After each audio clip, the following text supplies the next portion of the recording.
Bonjour et bienvenue sur La Santé par Nature, un podcast sur la santé abordé sous l'angle de la prévention, naturelle et de bon sens. Car comme on le dit très justement, mieux vaut prévenir que guérir. Je suis Anthony Viau, naturopathe à Paris et à Vannes en Bretagne, et c'est avec plaisir que je vous accompagne sur les chemins de la santé naturelle.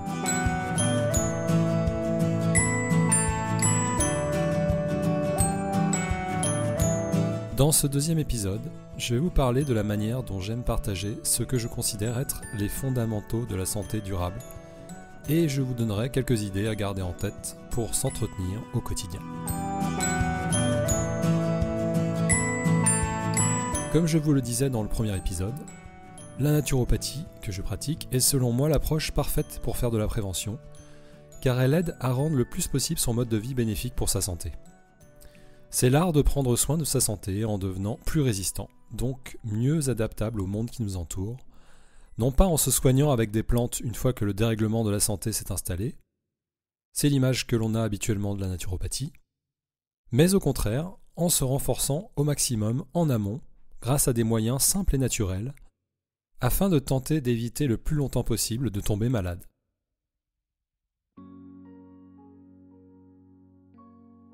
C'est donc un art de vivre basé sur une bonne hygiène de vie au quotidien. Et le mot quotidien a là toute son importance puisque ce sont souvent nos habitudes de vie quotidiennes qui engendrent, lorsqu'elles sont inadaptées, la survenue des maladies. À cause notamment de ce qu'on appelle l'épigénétique, l'activation ou non des gènes en fonction de notre mode de vie et de l'environnement dans lequel nous évoluons. De plus, la vraie santé ne s'envisage selon moi que de manière globale. Santé des humains, des animaux, des végétaux, de la planète. Rappelons-nous que l'air que nous respirons devrait être le moins pollué possible, ainsi que l'eau que nous buvons, la terre que nous cultivons, et les êtres dont nous nous nourrissons, végétaux et animaux, qui ont tous été vivants un jour avant de se retrouver dans notre estomac. D'où les recommandations basées sur des principes de bon sens, tels que de manger local, bio, si l'on peut, d'éviter dans la mesure du possible d'acheter des aliments issus de production intensive, de fuir les aliments ultra transformés ou la junk food, qui sont bourrés d'éléments néfastes pour la santé tels que les additifs, des colorants ou des molécules dénaturées dont le corps ne sait pas quoi faire, d'aller se ressourcer dans la nature et de la traiter avec humilité, de se détoxifier régulièrement ou de cultiver un apaisement mental et une certaine spiritualité. Pas si facile, n'est-ce pas ? Alors, dans tous ces domaines, rappelez-vous du sage conseil transmis par le chaman Don Miguel Ruiz dans son livre Les 4 accords Toltec. Faites toujours de votre mieux. Contrairement à l'idée que l'on s'en fait habituellement, la santé, ce n'est pas soigner un problème de peau avec de l'huile essentielle de titri, guérir un mal de tête avec une infusion de reine des prés ou un massage des tempes à l'huile essentielle de menthe poivrée, ou encore traiter une tendinite à l'huile végétale d'arnica. Certes, cela va souvent apporter un soulagement, mais en faisant cela, on ne fait qu'imiter la médecine conventionnelle qui utilise pour ce genre de problème des molécules chimiques s'opposant aux symptômes. Alors oui, je vous vois venir, effectivement, on aura souvent moins d'effets secondaires avec des plantes qu'avec de la chimie, et peut-être même moins d'impact environnemental. Mais on ne fait finalement qu'effacer un signal d'alarme sans s'attaquer à la racine du problème. En faisant cela, on ne fait donc pas de la vraie santé de long terme, car celle-ci nécessite selon moi de s'arrêter et de se poser la question de l'origine de tous ces petits symptômes, puis du coup souvent de revoir ses habitudes sur le long terme, et pas juste d'appliquer un remède après coup. Je ne dis pas qu'il ne faut pas le faire, cela peut moi-même d'ailleurs bien sûr m'arriver d'y avoir recours, si les symptômes sont trop désagréables, mais il faut être conscient que ce n'est pas de la naturopathie dans le sens où on ne renforce pas son organisme. C'est en réalité une sorte d'allopathie naturelle qui reproduit ce qu'on nous a tous appris à faire depuis notre enfance avec des molécules qui ont été en vente libre pendant des années dans les pharmacies et qui nécessitent aujourd'hui un avis médical. Car qui n'a jamais pris une petite aspirine pour faire passer un mal de tête ou du paracétamol pour un mal de ventre ? L'idéal serait donc toujours d'accompagner ces éventuels remèdes de soins antisymptomatiques par des mesures d'hygiène de vie solides, pérennes et adaptées à soi.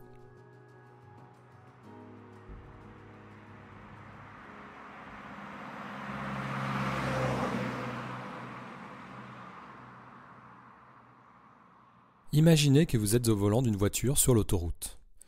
Vous roulez tranquillement et tout à coup, un voyant rouge s'allume. C'est le voyant d'huile. Alors pour les personnes qui ne conduisent pas, un moteur de voiture a besoin d'être lubrifié avec de l'huile pour pouvoir fonctionner. Et lorsque ce voyant s'allume, cela veut dire que le niveau d'huile est bas et qu'il faut le remplir, sous peine de casser son moteur. Dans le cas de notre organisme, un remède antisymptomatique appliqué sans analyse des causes du problème, c'est un peu comme mettre un scotch noir sur le voyant d'alarme qui s'est allumé sur le tableau de bord. La lumière rouge ne nous agresse alors plus les yeux, bien que ce soit pourtant son rôle, ce qui nous incite à continuer à rouler avec un niveau d'huile bas. C'est la solution de facilité.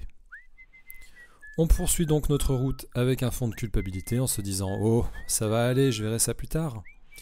Et puis on oublie. Mais petit à petit, le moteur risque de s'abîmer, puis de rendre l'âme. Et c'est là qu'interviendront les garagistes, qui me font d'ailleurs penser à des chirurgiens de l'automobile. Bon, désolé pour la comparaison de la voiture et de son huile avec le fonctionnement du corps humain, mais elle n'est pas si absurde puisque notre corps est en quelque sorte notre véhicule terrestre, et nous aussi avons besoin d'huile d'ailleurs pour fonctionner. Le choix des graisses que nous utilisons dans notre alimentation n'est donc pas anodin et peut là aussi conduire à l'encrassement des tuyauteries, puis à la panne de notre moteur interne. Avis aux amateurs de charcuterie. C'est toute la beauté de l'approche naturopathique, et c'est ce qui m'a séduit et m'a aidé pour ma propre santé, et que je voudrais vous partager aujourd'hui. Ne plus se voiler la face, c'est prendre en considération les voyants rouges pour ce qu'ils sont, c'est-à-dire des signaux d'alarme au sein d'un système complexe, et pas uniquement des lampes à masquer parce qu'elles nous dérangent, ou pire, à retirer d'un tableau de bord pour être tranquille. Mais pour accepter d'aller dans cette voie, il faut cependant avoir confiance en nos capacités intrinsèques d'auto-entretien, et ne pas vivre constamment sous le joug de la peur. Plus facile à dire qu'à faire, surtout dans cette période anxiogène que nous traversons, et je sais de quoi je parle.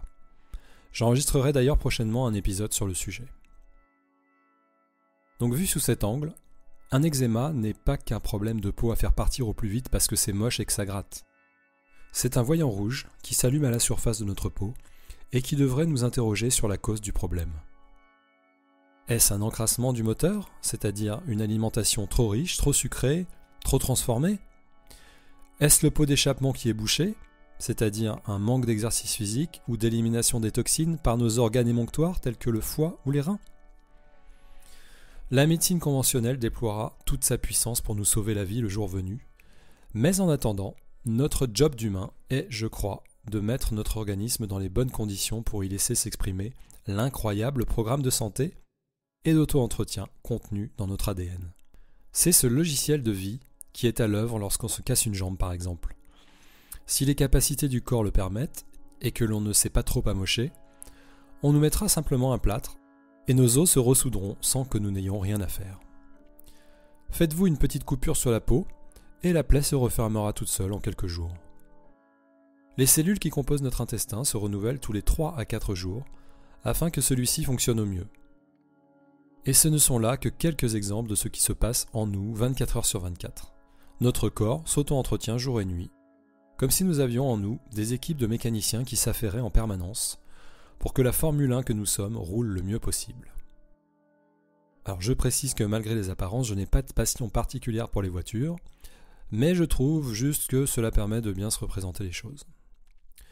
Donc, malgré certaines imperfections, l'élan de vie ou énergie vitale qui s'écoule en nous va toujours tenter de s'opposer à notre déchéance jusqu'à notre dernier souffle. C'est ce qui faisait dire au médecin Xavier Bichat au XVIIIe siècle « La vie est l'ensemble des fonctions qui s'opposent à la mort ». Malheureusement, nous prenons pour acquise cette force d'autoréparation qui nous habite et nous l'épuisons par nos modes de vie stressants et nos environnements pollués. Comment alors pourrions-nous entretenir ces facultés vitales ? Bon, pas de suspense, vous l'avez deviné, en prenant soin de notre hygiène de vie au quotidien, afin d'éloigner les facteurs qui nous mènent à la maladie. Et ça, c'est une bonne nouvelle, car ça veut dire que nous avons en partie la main sur notre destinée.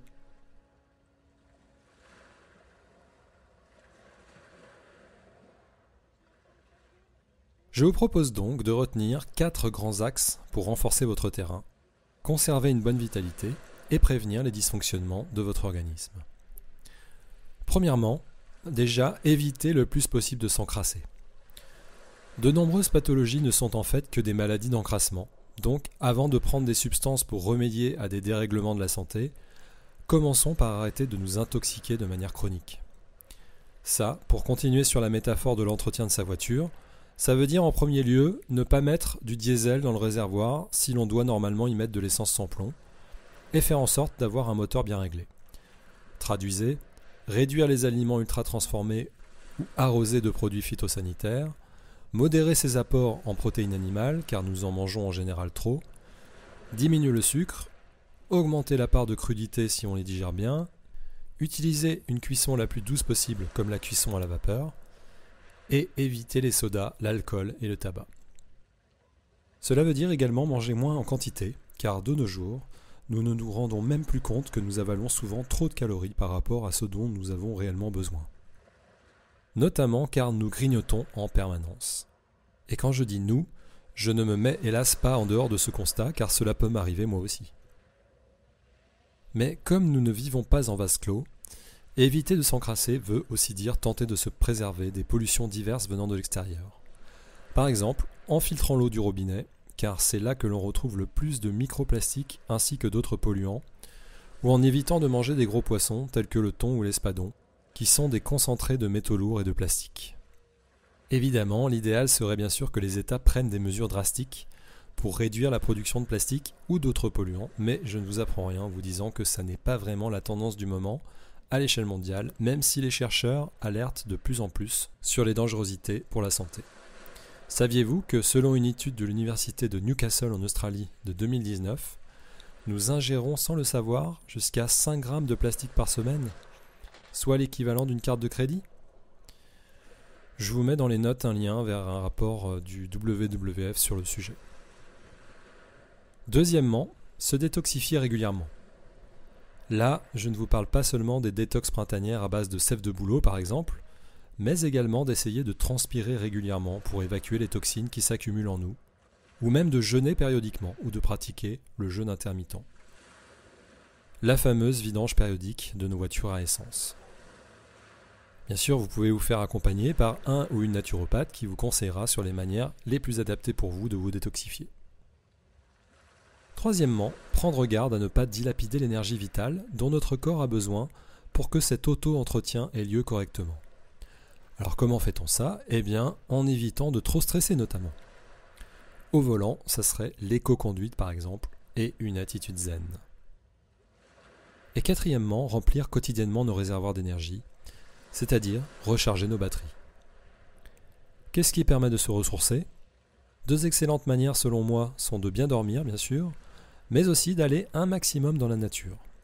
Rappelez-vous que nous avons vécu pendant des millions d'années à l'extérieur et que passer notre temps en ville, dans nos maisons, dans nos bureaux ou dans nos voitures nous coupe de cette source d'énergie originelle. Et tout ça en n'oubliant pas bien sûr de socialiser et de créer du lien entre nous, en s'entraidant les uns les autres et en tentant de conserver une certaine symbiose avec les éléments naturels qui nous entourent. Bon, promis, pour de futurs épisodes, j'essaierai de trouver une autre métaphore, ou au moins d'utiliser l'image d'une voiture électrique. C'est aussi tout ça que j'appelle la chaise de la santé, sur laquelle nous sommes assis, et dont vous m'avez peut-être entendu parler si vous avez suivi un de mes ateliers ou webinaires. Cette chaise représentant schématiquement notre santé comporte 4 pieds, tous indispensables et nécessaires à sa stabilité. Chaque pied est un des fondements de notre hygiène de vie, et je vous propose d'essayer de visualiser cette chaise. Le premier pied correspond à notre alimentation, le deuxième à notre activité physique, le troisième à notre gestion du stress, et le dernier, sans lequel rien ne fonctionne, à notre recharge en énergie vitale. Chacune et chacun d'entre nous possède à l'origine une chaise plus ou moins solide, selon ce qui nous a été légué génétiquement. Mais fragiliser un ou plusieurs pieds avec une hygiène de vie toxique, et la chaise peut devenir bancale, voire s'effondrer d'un moment à l'autre. En particulier si un ou plusieurs pieds sont déjà affaiblis de manière héréditaire. Système digestif fragile, terrain dépressif, etc. Sans compter les multiples facteurs extérieurs qui tentent en permanence de la déstabiliser. pollution atmosphérique et sonore, personnes agressives ou nous faisant du mal, ondes électromagnétiques, perturbateurs endocriniens, virus et parasites divers. Le problème, c'est que cette chaise est faite d'un matériau qui s'oxyde avec le temps, autrement dit qui rouille. C'est un peu ce qui se passe dans nos tissus, et vous avez peut-être déjà entendu parler de radicaux libres et de stress oxydant. Pas de panique, je reviendrai sur ces notions dans un autre épisode. Cette chaise de la santé, il faut donc veiller à l'entretenir au mieux afin qu'elle conserve sa solidité et sa stabilité le plus longtemps possible. Et il se trouve qu'on peut même la consolider. Et oui, notre organisme est en effet naturellement capable de se renforcer grâce à des propriétés intrinsèques telles que l'hormèse, c'est-à-dire le renforcement par la contrainte. Par exemple, prendre des douches écossaises, des bains d'eau froide, en mer par exemple, faire des exercices d'hyperventilation respiratoire ou pratiquer le renforcement musculaire, va amener tout notre être à s'aguerrir et à devenir plus résistant. Et cela pourra s'avérer plus qu'utile dans le futur compte tenu de ce qui se profile en termes de conditions de vie sur Terre. On pourra aussi utiliser des techniques de circulation de l'énergie, comme par exemple la réflexologie plantaire, le tai chi, l'énergétique, car rappelez-vous que certaines approches de la santé, telles que la médecine traditionnelle chinoise, considèrent que la stagnation de l'énergie à un endroit du corps peut mener à des dysfonctionnements. Voilà donc ce qui nous est offert par une approche préventive de la santé. Être assise et assis sur une chaise robuste, aux pieds solides, la plus résistante possible à l'œuvre du temps, tout en faisant en sorte que l'ensemble de nos chaises respectives soient toutes connectées entre elles. Dans l'idéal, le bon sens voudrait que l'on n'attende pas de tomber gravement malade pour commencer à prendre soin de soi, mais que l'on mette en place dans sa vie dès que possible une certaine prévention active, et c'est ce que symbolise cette chaise de la santé.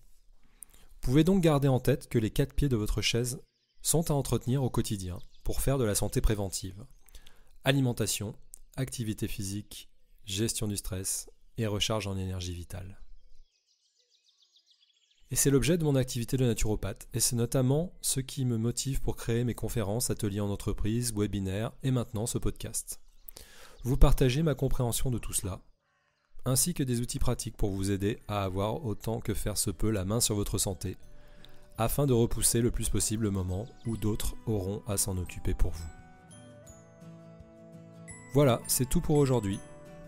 Comme je ne suis pas médecin, ce podcast n'a aucune visée médicale, diagnostique ou thérapeutique, mais uniquement informationnelle. En cas de problème de santé, consultez un médecin et surtout, n'arrêtez ou ne modifiez jamais vos traitements médicaux sans lui en parler.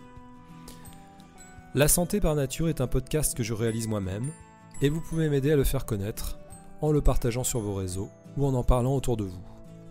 Vous pouvez également m'écrire à l'adresse mail @antonivio.fr si vous souhaitez me dire si vous avez aimé ou pas cet épisode, si vous voulez me partager vos commentaires ou me faire savoir si vous aimeriez que j'aborde certains sujets liés à la santé. N'hésitez pas également à vous abonner, ainsi qu'à ma newsletter pour être au courant de mon actualité. Rendez-vous au prochain épisode et d'ici là, prenez bien soin de vous.